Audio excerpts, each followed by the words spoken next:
Suchitra Pujari. Welcome to my channel that is Saroja academy. आज हम देखने वाले हैं न्यू एजुकेशन पॉलिसी के बारे में। तो उसके पहले आप मेरा टेलीग्राम चैनल को ज्वाइन कर सकते हो, जो कि मैंने डिस्क्रिप्शन बॉक्स में दिया है। Let's start with the lecture. History. After 34 years, new education policy has been introduced. National Education Bill draft was published in the year 2019.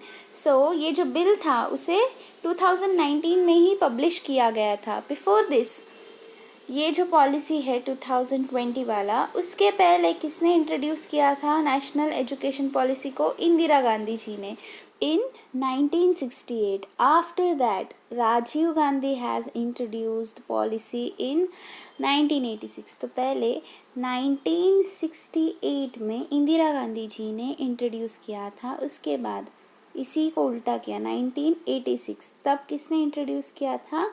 Rajiv Gandhi ने। अब 1992 में स्मॉल चेंजेस लेके आए गए थे। In 1992 small changes have been made by Manmohan Singh, ठीक है।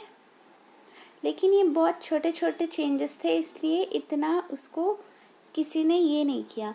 लेकिन अब जो आया है न्यू एजुकेशन पॉलिसी 2020, ये आया है आफ्टर 34 ईयर्स लॉन्ग ड्यूरेशन के बाद आया है, ठीक है। स्ट्रक्चर पहले क्या होता था? 10+2, ठीक है। 10th तक आपको स्कूल में जाना है, उसके बाद कॉलेज की एजुकेशन, ठीक है। अब क्या किया है? उसे एबॉलिश कर दिया गया है, उसे ख़त्म कर दिया गया है। अभी क्या लाया उन्होंने? Now it's 5+3+3+4 system. What do you mean by 5+3+3+4 system? तो पहला जो 5 है उसका मीनिंग क्या है? Foundation stage. उसमें क्या होगा? फाउंडेशन स्टेज में ये जो 5 है उसमें से 3 साल क्या होगा? प्री प्राइमरी 3 इयर्स, ठीक है। उसके बाद ये फर्स्ट स्टैंडर्ड, ये सेकंड स्टैंडर्ड, ऐसे कुल मिला के 5 साल, ठीक है। Next is what? 3 में क्या होगा? फर्स्ट एंड सेकंड तो हो गया, ये 1 2 3। इसमें क्या होगा? Third, fourth and fifth standards, ठीक है। फिर क्या है? 3 मिडिल स्टेज में क्या होगा? फिर से ये 5th स्टैंडर्ड तक हो गया। ये 5th स्टैंडर्ड तक क्या कर सकते हैं? अपने मदर टंग में हम पढ़ सकते हैं, ठीक है। और यहाँ पे इंग्लिश सिर्फ और सिर्फ एक सब्जेक्ट की तरह पढ़ाया जाएगा, ठीक है। और जब मिडिल स्टेज में आएंगे तब क्या होगा? ये 3 स्टेजेस क्या होगा? ये 3 classes is 6th 7th and 8th, 6th to 8th। उसके बाद लास्ट स्टेज 4, 1 2 3 4। यहाँ पे क्या होगा? 9th 10th 11th and 12th standard की स्टडीज़ होगी, ठीक है। ये शॉर्ट में बताया, आगे हम डिटेयली देखते हैं, ठीक है। सो 5+3+3+4 सिस्टम में जो पहला वाला 5 है वो क्या है? Foundation stage. तो इसमें क्या करते हैं? प्री प्राइमरी है 3 साल का, फिर है फर्स्ट एंड सेकंड स्टैंडर्ड, ठीक है। फाउंडेशन स्टेज में क्या होता है? करिकुलम जो भी सेट किया है वो एनसीईआरटी के द्वारा सेट किया जाएगा। That is a base so that equality will be there in the nation, ठीक है।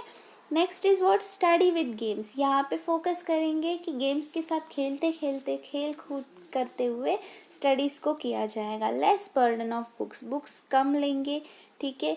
Next is what? Mental ability. बच्चों को बचपन से ही उनके मेंटल हेल्थ के बारे में देखा जाएगा, उनको अच्छी चीज़ें सिखाई जाएंगे, उनकी परवरिश बचपन से ही अच्छे करते जाएंगे, ठीक है। 5+3+3 में ये जो सेकेंड 3 है उसके बारे में बात करें। 3 is 3rd to 5th standard. यहाँ पे बच्चों को साइंस, मैथ्स, आर्ट्स, ह्यूमैनिटी को पढ़ाएंगे। फ्यूचर ओरिएंटेड होगा ये, मतलब फ्यूचर में क्या करना है बच्चों को उसके लिए गाइड करते जाएंगे। Future oriented. Improving writing skills, तो यहाँ पे राइटिंग स्किल्स को भी सुधारा जाएगा। Till 5th standard student can study in his mother tongue. तो 5th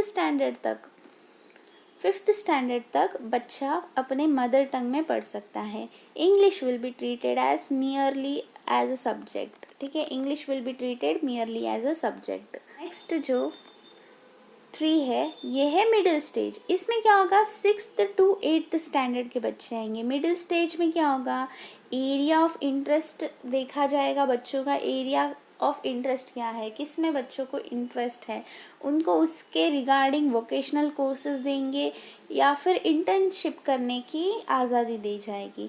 example, coding and software is learn by doing internship in software company in the class of 6th itself. अगर बच्चे को coding and software में interest है तो वो कोई software company में जाके 6th स्टैंडर्ड में ही वो अपना इंटर्नशिप कर सकता है, ठीक है,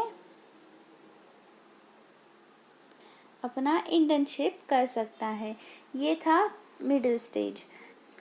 last stage 4 is what, last stage. यहाँ पे क्या होगा, 9th to 12th स्टैंडर्ड के बच्चे आएंगे। यहाँ पे डीप अंडरस्टैंडिंग को देखा जाएगा, बच्चों को डीप अंडरस्टैंडिंग देंगे एक पर्टिकुलर सब्जेक्ट के बारे में, उनके एनालिटिक्स स्किल को बढ़ाएंगे, ठीक है। एनालिटिकल स्किल मतलब क्या, उनको एक सिनेरियो दिया जाएगा, ठीक है, उनको एक सिनेरियो दिया जाएगा और बोलेंगे कि ये सिनेरियो में वो कौन से डिसीजन को लेंगे, या फिर ये सिनेरियो में आप होते तो आपका क्या डिसीजन होगा, जिससे क्या होगा, वो खुद से सोचेंगे और खुद सॉल्यूशन निकालते जाएंगे। Next is what, determine aims and goals. इन सब से क्या होगा, बच्चे को पता चलेगा कि उसका गोल क्या है, उसका एम्स क्या है, आगे जाके वो करना क्या चाहता है, उसका इंटरेस्ट उसे खुद को पता चल जाएगा, उसकी डीप अंडरस्टैंडिंग बढ़ते जाएगी सब्जेक्ट के लिए, ठीक है। फिर यहाँ पे क्या बोला है, सेमिस्टर सिस्टम होगा। 2 semester will be conducted in 1 year and the final marksheet will be prepared at the end so that students will learn throughout the year. So बच्चा थ्रू आउट द ईयर पढ़ना चाहिए, तो उसके लिए क्या करना होगा, ब्रेक करना होगा 2 सेमेस्टर में 1 साल को, ठीक है, 1 साल को 2 सेमेस्टर में ब्रेक करेंगे और दोनों सेमेस्टर का मिलके एक मार्कशीट को फाइनली प्रिपेयर किया जाएगा, जिससे क्या होगा, बच्चा थ्रू आउट द ईयर पढ़ता रहेगा। Next is what, thinking ability. उनके थिंकिंग एबिलिटी भी बढ़ जाएंगे। यहाँ पे नो स्ट्रीम सिस्टम दिया गया है। नो स्ट्रीम सिस्टम मतलब क्या, आगे देखते हैं। इसे क्या कहते हैं, मल्टी डिसिप्लिनरी। मतलब क्या है, there will be no stream system, students can choose the subject of their choice. उनके चॉइस से वो सब्जेक्ट चूज़ कर सकते हैं। Here a pool will be created, one can choose major subject as science and can take minor subject as arts like physics plus music, commerce and history, etc. If the pool has these particular choice of the subjects, then you can easily opt the choice of yours. तो यहाँ पे क्या बोल रहा है, stream system नहीं है, यहाँ पे बच्चा अपने हिसाब से, अपने चॉइस के हिसाब से जो पूल क्रिएट किया गया होगा, जो पूल होगा उसमें से अपने हिसाब से वो सब्जेक्ट चूज़ कर सकता है। मेजर एज साइंस, और ये जो छोटू सा पार्ट है वहाँ पे वो अपना आर्ट्स सब्जेक्ट भी चूज़ कर सकता है अगर उस पूल में वो सब्जेक्ट्स है। मतलब ये सब्जेक्ट्स यहाँ पे पूल में अवेलेबल होगा तो वो कोई भी सब्जेक्ट को अपने हिसाब से चूज़ कर सकता है। इसके बारे में आगे और डिटेली गवर्नमेंट बताएगा, तब तक के लिए हम आगे के पॉइंट्स देखते हैं। असेसमेंट, रिपोर्ट कार्ड्स बनाएंगे, कैसे बनाएंगे, 360 डिग्री असेसमेंट से। It is prepared through 360 degree assessment taking into consideration the extra curricular activities, mental ability and so on. 360 degree assessment मतलब क्या होता है, यहाँ पे assessment bye teacher, friends and self evaluation, that is marks to self।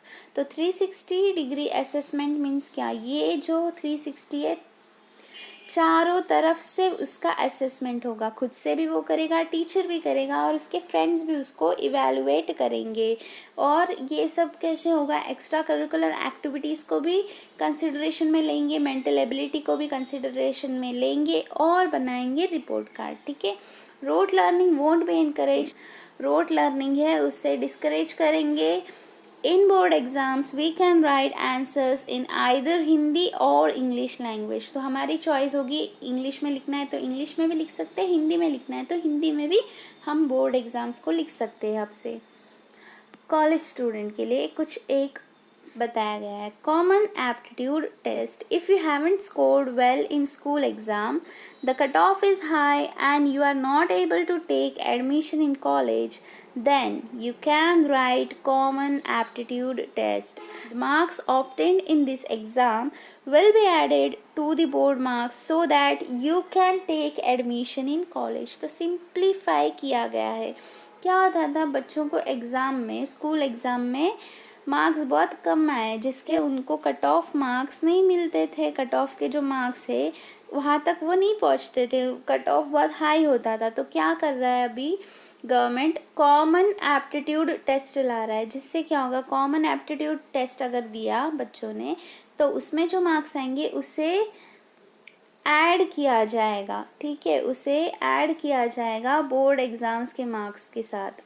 फिर जो भी percentage आएगा उसके हिसाब से बच्चा एडमिशन ले सकता है इजीली। ठीक है, सबसे interesting part multiple entry and multiple exit. यहाँ पे क्या होगा, ग्रेजुएशन 3 या 4 साल का होगा, जिसमें अगर 1 साल कंप्लीट हुआ तो आपको सर्टिफिकेट मिलेगा, 2 साल कंप्लीट किया आपने तो आपको डिप्लोमा मिलेगा, 3 साल कंप्लीट किया तो बैचलर डिग्री मिलेगा, 4th ईयर पे आपको रिसर्च सर्टिफिकेट, ठीक है, research certificate plus bachelor degree मिलेगा। ठीक है, तो अगर आपने फर्स्ट ईयर में ड्रॉप आउट हो गए, ठीक है, फर्स्ट ईयर में ड्रॉप आउट हुए तो पहले क्या होता था, चला जाता था, कुछ नहीं, फर्स्ट ईयर का कोई इम्पोर्टेंस नहीं रहता था। अब क्या होगा, सर्टिफिकेट देंगे तो उससे क्या होगा, बच्चों के पास सर्टिफिकेट होगा। अगर 2 साल के बाद उन्होंने छोड़ दिया तो डिप्लोमा मिल जाएगा, 3 साल के बाद छोड़ा तो डिग्री मिल जाएगा, और 4 साल के कंप्लीशन पे उनको रिसर्च सर्टिफिकेट के साथ डिग्री मिल जाएगा। ठीक है, academic bank of credit, more than one course can be done simultaneously. तो यहाँ पे क्या कर सकते हैं, एक साथ हम 2 कोर्स को कर सकते हैं। The marks scored that is the credits gain will be deposited in credit bank. तो जो भी मार्क्स हम लोग गेन करेंगे उसे एकेडमिक बैंक ऑफ क्रेडिट में जमा किया जाएगा। At the time of final year degree the credits will be added to this. तो जब फाइनल ईयर डिग्री का जो एग्ज़ाम होगा उस टाइम इस क्रेडिट्स को ऐड किया जाएगा। It will be done through digital system, digital system से किया जाएगा ये सब कुछ। डिजी लॉकर, ये क्या है, if break is taken within fix period of time then they can return back to the same class and need not have to repeat it again. DigiLocker के हेल्प से हम क्या कर सकेंगे, अगर हमने फिक्स्ड पीरियड ऑफ टाइम के लिए ब्रेक लिया है स्टडीज़ से, कोई भी रीज़न हो, ठीक है, कोई भी रीज़न की वजह से हमने ब्रेक लिया है, तो जब ब्रेक लिया, समझो मैंने सेकेंड ईयर में ब्रेक ले लिया, और अगर मैंने स्पेसिफिक टाइम पीरियड, मतलब जो फिक्स टाइम पीरियड है उसके अंदर मैं रिटर्न आ रही हूँ, तो मैं डायरेक्टली थर्ड ईयर के क्लास में होंगी। ठीक है, पहले के जो क्लासेस है उसे मुझे रिपीट नहीं करने, डायरेक्ट मैं थर्ड ईयर में एडमिशन ले लूँगी। ठीक है, सो की पॉइंट्स क्या देखे हमने, 6% ऑफ जीडीपी ऑन एजुकेशन। तो इनका फोकस क्या है, 6% ऑफ जीडीपी एजुकेशन में उन्हें डालना है। It is the third education policy. ठीक है, ये थर्ड एजुकेशन पॉलिसी है। फर्स्ट था 1968 में इंदिरा गांधी जी के द्वारा, 1986 इसका ही उल्टा किया हमने, राजीव गांधी के इसमें पॉलिसी आया। उसके बाद 1992 में सिर्फ छोटे छोटे स्मॉल चेंजेस लाए थे, लेकिन ये जो 2020 है ये बड़े चेंजेस के साथ नया एजुकेशन पॉलिसी को लेकर आया है। तो ये अपना थर्ड एजुकेशन पॉलिसी है। Sanskrit will be taught now onwards, Sanskrit को इम्पोर्टेंस दिया गया है अब से। Fees will be predetermined and same for all, तो सेम फीस स्ट्रक्चर को वो पूरे नेशन में रखने वाले हैं। MHRD is renamed as ministry of education. तो जो पहले MHRD था उसे अब रीनेम कर दिया गया है as ministry of education, that is शिक्षा मंत्रालय। ठीक है, और इसको करने के लिए, जो एजुकेशन पॉलिसी को लाने के लिए, more than 2 lakhs opinion have been taken from experts, teachers, students and all. सभी से 2 लाख से ज़्यादा लोगों से इसके लिए ओपिनियन लिया गया है। National higher education bill is passed in cabinet. Cabinet में तो पास हो गया, अभी संसद में पास होना है, उसके बाद लॉ बनेगा, फिर सारे स्टेट्स पे लागू होगा, उसके बाद ये इम्प्लीमेंट में भी आ जाएगा। This policy will be applicable for the session of 2021 and 22। तो ये जो न्यू एजुकेशन पॉलिसी है एप्लीकेबल होगा किस सेशन के लिए? 2021 एंड 22। ठीक है, सारे पॉइंट्स मैंने कवर किए ऑलमोस्ट, जितने मुझे अब तक पता चला है वो सारे पॉइंट्स को मैंने इस पीपीटी में डाल दिया है।